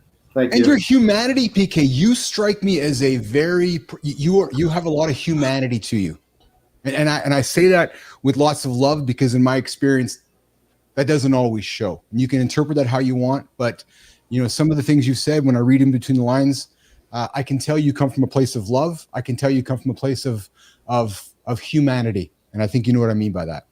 Yeah, no, I appreciate that. That's awesome. My grandfather would like to hear that, so that makes me proud. What's that? Say that again. I said my grandfather would be happy to hear that. So that the one that my father's. Yeah. He was such a man of people and doing what he could in his community. I mean, small town, but he's a pastor for 50 years. But when he retired from running a church, he'd go to nursing homes because he knew that they couldn't go to church. So he'd go preach at nursing homes. So I hear John and Marty talk about how much pride they take out of, because they're both mentors. They mentor men to achieve great things in their life. And I take so much joy when I hear John talking about a client he's helped. I take such joy when I hear Marty talking about a client he's helped. But dude, when you talk about helping families like escape war in Afghanistan, the pride that you must feel when you go to bed, I can't even imagine. I have no comprehension to how that feels, honest to God. Yeah, I mean, it's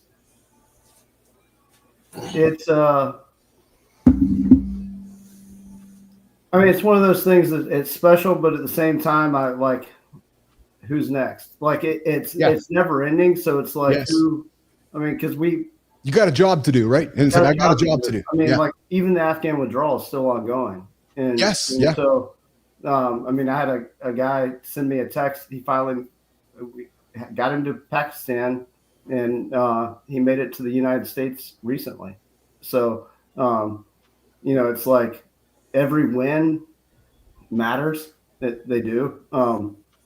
But it's like I'll celebrate it for a few minutes and a couple hours maybe at most, and on to the next one. It's kind of like Nick Saban national championship. Yeah, right? yeah. That type of thing. But yeah, no, I appreciate it, guys. No, I'm happy to come back on, and but it's also nice to meet other men that mentor other men. We need more leaders and across the world. So. PK, we started the show a couple years ago. I started a live daily show here. I turned it into a morning show. Marty joined me, and then John joined me, and we've turned this into a live Monday to Friday, 8 o'clock Eastern time till 10 o'clock Eastern time. It's a place for men to come hang out, tell stories, have confidence, achieve big goals, be vulnerable, and help each other out, because there's not enough of that. And we talked about how at the beginning of the show here, how young men took his life this weekend because maybe he didn't have somebody to reach out and check on him. So we're all about positive stuff, because the world's full of enough bullshit. And I love your comment, man. We talk policy, not politics. And here's something funny, guys, that I'll throw on the table, which I found was quite humorous. Somebody this weekend said this: the man with orange hair is divisive, but the folks on the other side are all not normal. Can we all just find a place of normalcy again? Right? You think about that, right? There's one side which is very divisive. The other side is a bunch of not normalness happening. Marty, let's just get some normalness happening back in the world. Let's just be normal, right? I agree. Hey, real quick, we're opening new cans of worms. I'm heading back to California today. I got to get moving, fellas. You got to roll, brother. I know you do. Thanks for sticking around, pal. I know I kept you here longer than I usually do. Have a good one, brother. We'll talk to you tomorrow. Johnny. Have a great day. Man, PK, it was great to meet you, brother. Likewise. I look forward to seeing you again back on the show soon, hopefully. Yeah, I appreciate it. Now, I will share a real quick story. So please do. See you, Johnny. There's another veteran that I know we've both gone through a program we call the Warrior Path program, but I didn't know him personally. But we kind of got into a bit of a tiff on social media, if you will, as some of the language was not very nice, to say the least. And I, finally just sent him a message, said, "Hey, I'm more than happy to have a talk offline. Like, this needs to happen." And he called me, and I'm grateful he did. But he's very far left, and I said, and I wasn't saying anything far right or anything like that. I was very center of the road. And when I mean far left, it's far left. And Yes. But I said, hey, I'd be willing to bet if you were to have a conversation with me, we'd find more in common than not in common. And sure enough, here now he texts me every couple of days.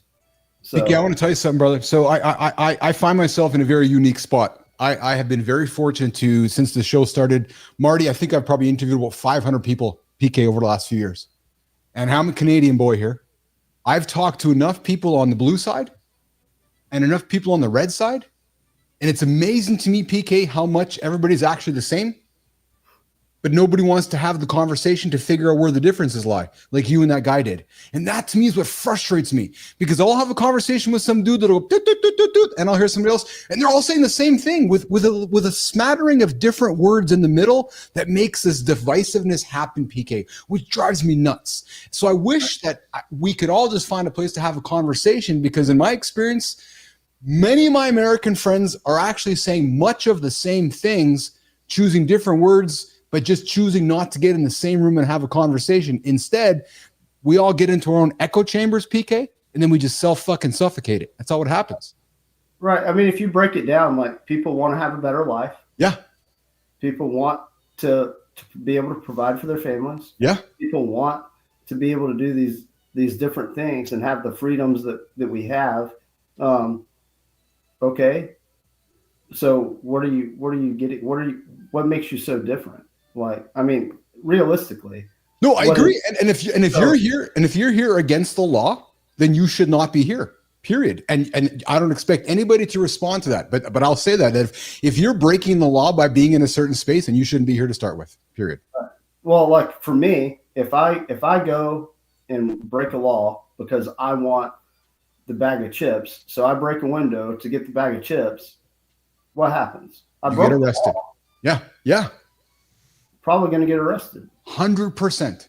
So if you can't have it both ways. You can't have a society of law and order where people live a certain way and then lawlessness. You know what drives me nuts, PK, when I hear the argument going, well, yeah, but you're going to separate the kids from the families. No, but they broke the law. So if PK goes and breaks the law by breaking into the restaurant and then goes to jail, well, yeah, PK is separated from his kids because he broke the law. It's period. It's black and white. There's no ambiguity there. If PK doesn't break the law, he's not separated from his kids. There's no argument there. There's no argument. So anybody wants to fucking argue that, there's just no argument there at all. Yeah. Don't break the law. No, I agree with you completely. No, I mean, it's very simple. I mean, and if you were to break it down, even into different segments of society that we already look at in different ways, just subconsciously, we say, okay, well, this group of people or that group of people or whatever, well, why are we not taking it? Like, if we were taking the money that was pumped into let's go back to the Afghan withdrawal time, so 2021 timeframe, and with the open borders, and that they're pushing for healthcare for illegal immigrants currently. If we took that same amount of money and funneled it into our school systems in inner city America, or into programs for single moms or whatever, like, we'd be taking care of our own, probably go a lot farther than what it's doing.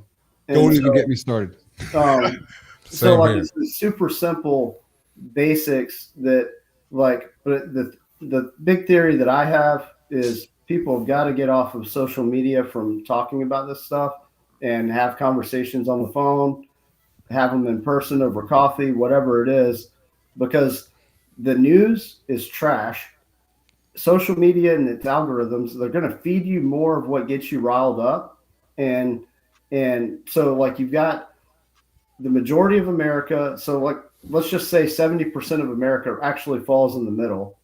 And then you have the far right 15% and you have the far left 15%. That makes up 30. That 30% is what gets the headlines. That 30% is what feeds into this crazy cycle, and versus having this energizing. Unfortunately, the bad part about it, it usually takes some sort of disaster, whether that's a humanitarian disaster or natural disaster of some sort, or a 9/11 to bring people together.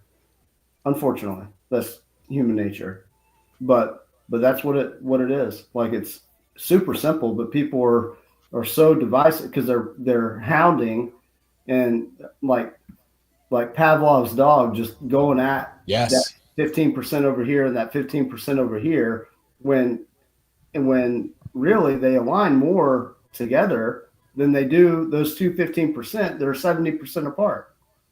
So I will say that everything you've just said in the last 2 minutes is really the reason why I'm so passionate about the platform that we are creating and live conversation, because there's nowhere to hide in a live conversation.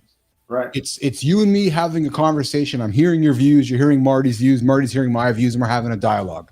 And it's not about who's right or wrong. It's about having a dialogue. And that has been lost in the world. It's been lost. I had a conversation with a guy on Saturday. We were back and forth, and it was great. He's like, "You got defensive?" I go, "No, we're having a conversation."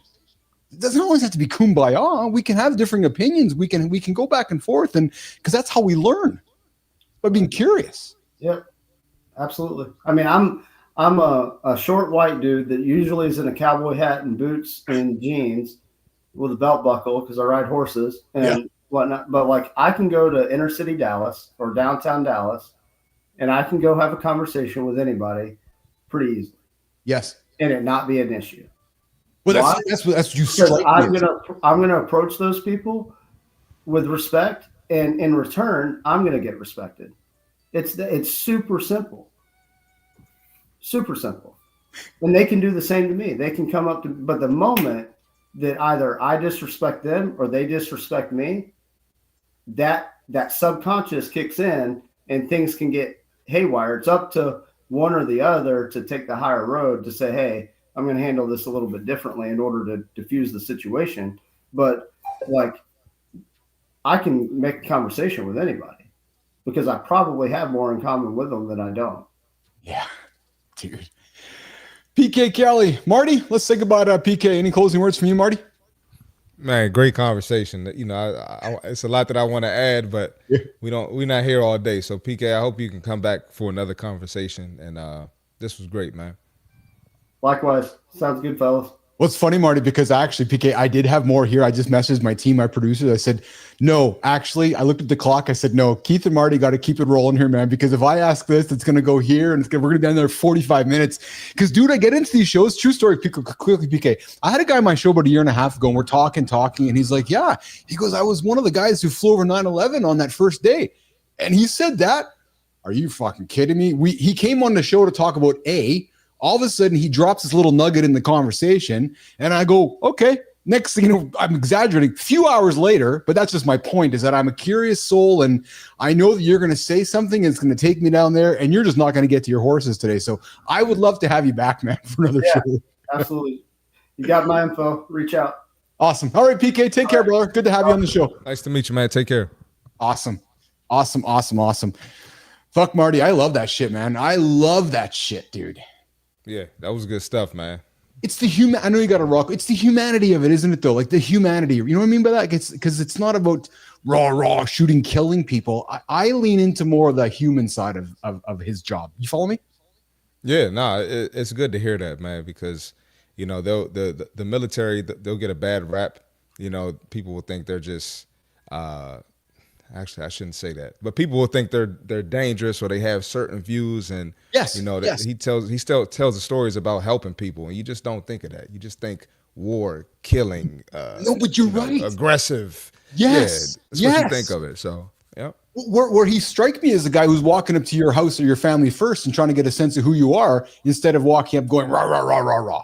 Exactly. Right. And that's what I really appreciate about him, is that I can tell his humanity is what led him, instead of where, to your point, maybe a traditional stereotypical military character would be more of an aggressive hard ass, right? And I'm sure PK is as a badass as anybody, but I loved the humanity, because that to me is what draws me to somebody. Definitely. Yeah. Those guys are human first too. So yeah. They're not much different from us. Yep. No. Right. That's what I said. I got no problem getting, if I needed somebody to protect my ass, I'm giving that dude a call. Can you come help me? You know what? I didn't get a chance to ask PK, and this one makes me curious here. I wonder if it makes you curious. And I know you got a rock and roll, Marty, but where I have admiration for soldiers is how they deal with fear. Like, I just don't know how you deal with knowing that you could die. Like, so like when you get up and go to work, Marty, you're not dying. When I get up and go to work, I'm not dying. But this guy gets up going to work knowing he might get shot and not come home. Like, I just cannot wrap my fucking head around that. You know what I'm saying by that? Yeah, you got to respect it, man. And you got to be appreciative of it, for sure. And unfortunately, in this country, we don't appreciate it like we should. I just can't wrap my opinion out there. Yep. Yeah, but I'm with you. I'm absolutely with you there. I can't wrap my head around it. Yep. All right, I'm going to get you out of here. I appreciate you sticking around for the chat with PK and myself and everybody, obviously, but it was really good, man. You got a big day today? Yeah, I got a lot today, man. So awesome. I'm ready to get to it and kick some ass, as Johnny would say. Beautiful. All right, I'll see you in 22 hours, so okay? All right, man. I'll talk to you. Yep. All right, pal. All right. Bye. All right, guys, let's get Marty out of here. Wow. Jimmy, Melissa, the host just took it in a direction today that I know we all weren't expecting, but that's okay. It was a great conversation, and sometimes I think that's the power of a live show, right? Is that we went with it, we took it where it needed to go, and I think for me, we took it where it needed to go without compromise. And I hope, and I know that's what our audience wants, is not compromise. We want to get into it and have good conversation. So, all right. So I'm moving things around here, nation, including my team. We're going to go right to Maya Reyes. We're going to go right to Maya Reyes Community Corner, Jimmy. And I know we got a bunch of things we did not get to today, but we got to what was most important, which is an incredible conversation with our very, very awesome guest, PK Kelly. So, Jimmy, I see your gift there, which I think is awesome as well. Let's put it up there, guys. When the show's over, you guys can continue the conversation with me if you like. 431-300-3005. 431-300-3005. The Morning Lab hotline will be open after the show. Give us a call and send me a text. Let me know what you thought about the show. Voicemail, text. I'm with you, Petro. It certainly was. It's absolutely up there with one. I don't know. Maybe Petro might have been the best show of all time, actually, which is why the guy keeps coming back, Melissa. But I'm certainly there with you. That PK Kelly, and it's funny because when I asked him to come, I knew it was going to be good. He just knows sometimes. I've been doing this long enough, but I was reading his profile, and I'm a big fan of reading in between the lines. You guys, those of you that know me well enough, know I'm a fan of that. And to me, what that means is you read something, and then you kind of with your own brain fill in the gaps in between. And he did not disappoint. I'm with you, Petro. You've gotten to know me well enough. I could have talked to that guy all day. Oh, man, it could have been a 4, 5, 6 hour experience. We could have talked an hour in Afghanistan, could have talked an hour in sex trafficking, could have talked an hour of policy over politics. Man, we could have had a lot of conversation. But you know who's ready to get after it? Our very own Maya Reyes. Maya, what's shaking in the community today? You know that guy who swears he's confident? His shoulders fold like a lawn chair and his eyes never leave the carpet? Most of you are one tweak from magnetic. Open your chest, lift your chin, and admit with a grin when you're nervous. There is a man who treats failure like sparring. He writes down every mistake, then shows up tomorrow ready for another round. In one office, the quiet teammate becomes the experiment guy. He tries the weird tools first so everyone else feels safer. Community Corner today is your mirror. How you walk in, handle losses, and choose influences decides who you become next.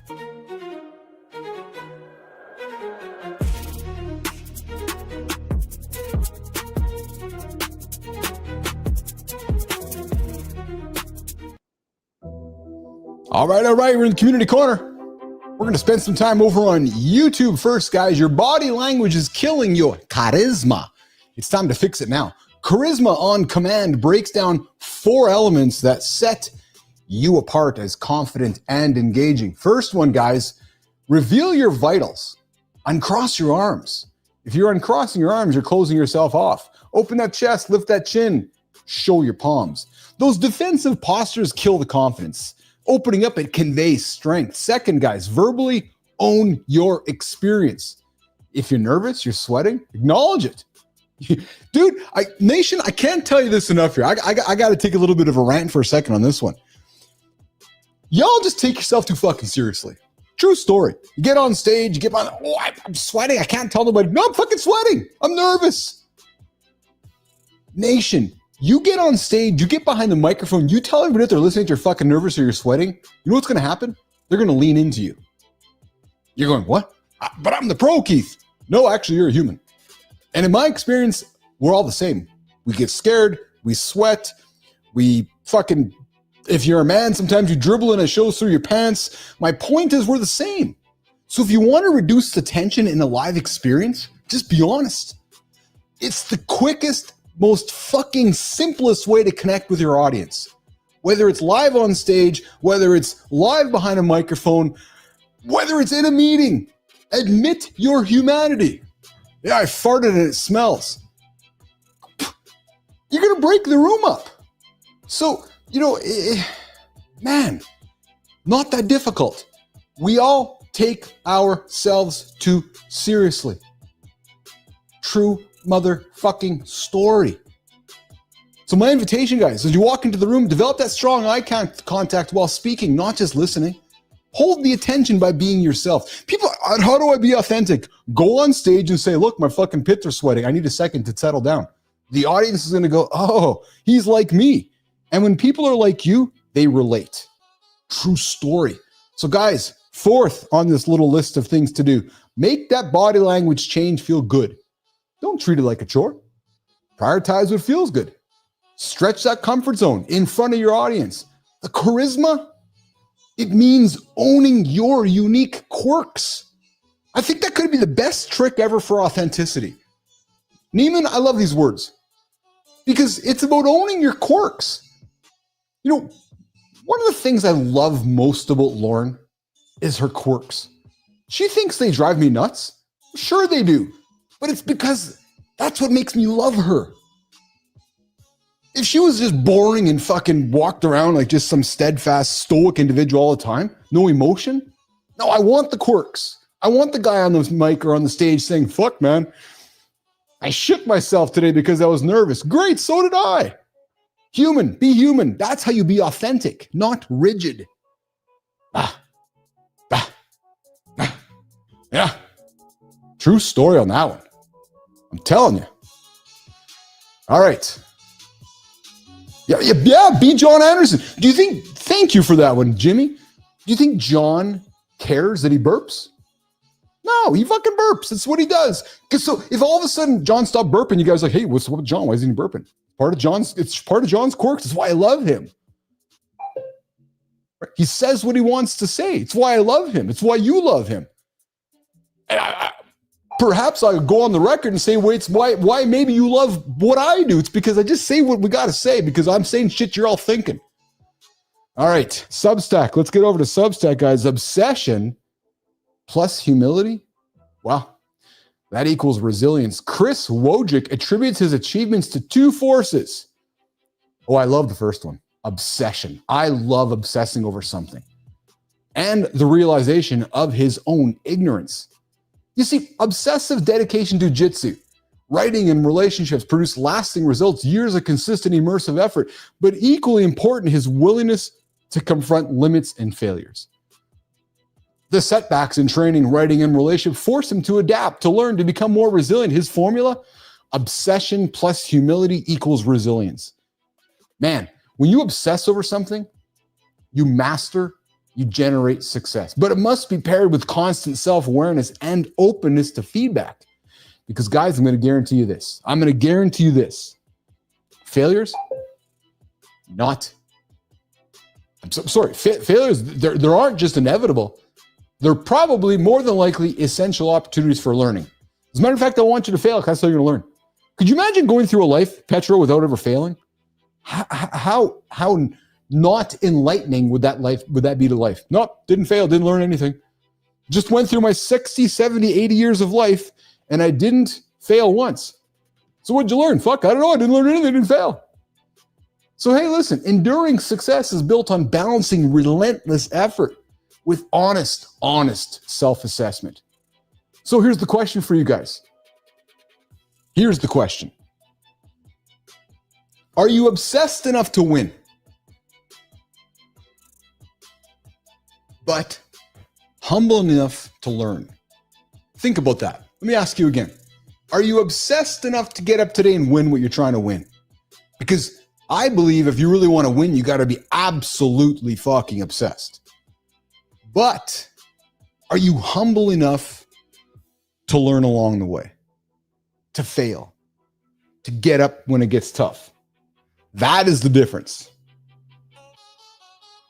Let's keep moving, guys. Go over to LinkedIn. Peer pressure works even for adoption at work. Andrew Barker explores a trend. Companies are leveraging internal influencers to drive AI adoption.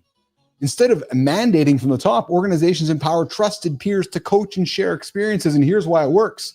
Because peer influence beats top-down mandates. Companies recruit AI champions, even skeptics, to build trust and collect feedback.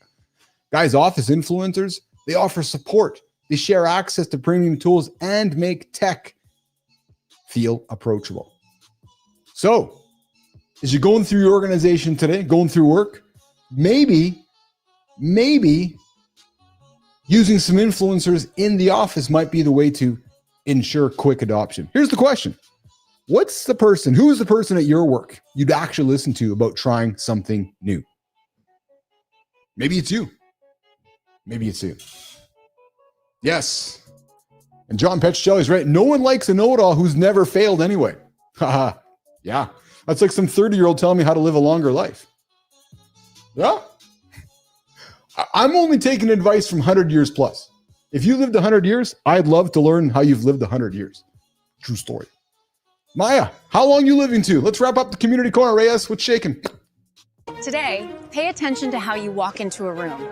Notice your shoulders, your jaw, and where your eyes go first. Give yourself a 24-hour experiment. Choose one change, open chest, lifted chin, or honest about nerves, and practice it once on purpose. Tonight, write down one thing that went wrong and one thing you learned from it. Keep that note. That is your rep. Ask one person you respect to try a small experiment with you this week. Check in with each other on how it went. If you want your story featured on Community Corner, tag Mornings in the Lab in your next post and tell us what you tried.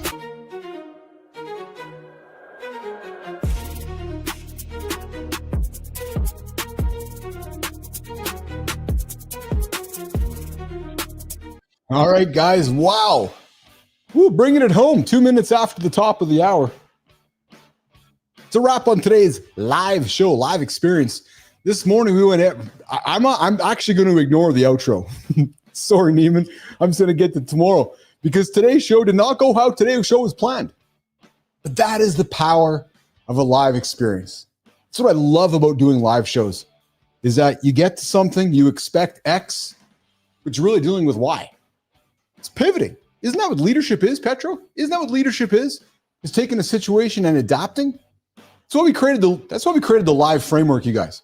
So so the live framework is showing up at the mic as a leader when you're not even ready, right?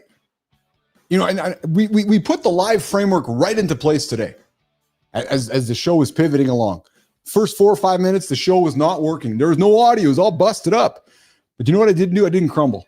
I'm like, okay, I got to get there, got to lead, and then once we got there, started talking. Invited our guests on the show, created that influence by being here, by showing that leadership.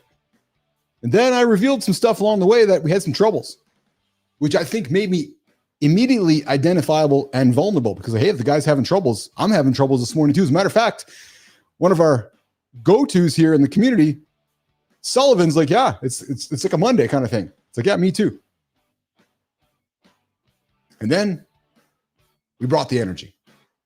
That is the live framework, you guys. LIVE, bringing it with leadership, showing some influence, being vulnerable, and bringing the energy is what brings it all together. True story. And Nation, I know I did not get to many of the comments here today. It's funny, I had a wonderful meeting this weekend with the doc himself, Dr. John Petricelli, and he's like, Billis, I'm looking forward to the day where the comments get so busy we never get to them. Well, today I didn't get to many of Petro's. It's not because it wasn't that busy. It's just because the conversation was so exceptional with our guest today, PK Kelly. If you're joining the show now, I invite you to go back in. Hour one, around the 40-minute mark, PK joins. And typically we have guests for 20, maybe 30 minutes. Well, he's stuck today till actually for almost a full show, almost a full hour. So we had a great full conversation with PK Kelly. I cannot encourage you to go back and listen to that. Awesome, awesome experience. Okay, coming up tomorrow on the show, I know we have a guest again. We got guests all week here, up here on the big show. I am just looking here at my notes here quickly. Tomorrow we have... Yes, we get Nino Fincher tomorrow on the show. Yes. So Nino Fincher was on the show with me a few weeks back on the Community Corner, and I invited her back when she had some time to come spend with us again. She's going to come back and talk about why purpose might be the missing link in your performance stack. So if you've dialed in the workouts, the macros, the tech, and still feel like something's off, maybe tomorrow's conversation with Nino around purpose, identity, and direction is going to hit home. But hey, on behalf of producer Neiman, on behalf of Melissa, Jimmy, Rahima, the gang here on the Mornings in the Lab, on behalf of Petro, Sully, everybody out there in the comments, I appreciate you guys. I know Good Times out there as well. Who else we got there as well? We got Steady Strength. We have Lauren out there. We got Hersey out there. We got a whole gang out there this morning in the comments. We're back here tomorrow, guys. Less than 22 hours. Mornings in the Lab with Keith, John, and friends. Live, 8 o'clock Eastern Time. YouTube, LinkedIn, X. We'll see you guys tomorrow.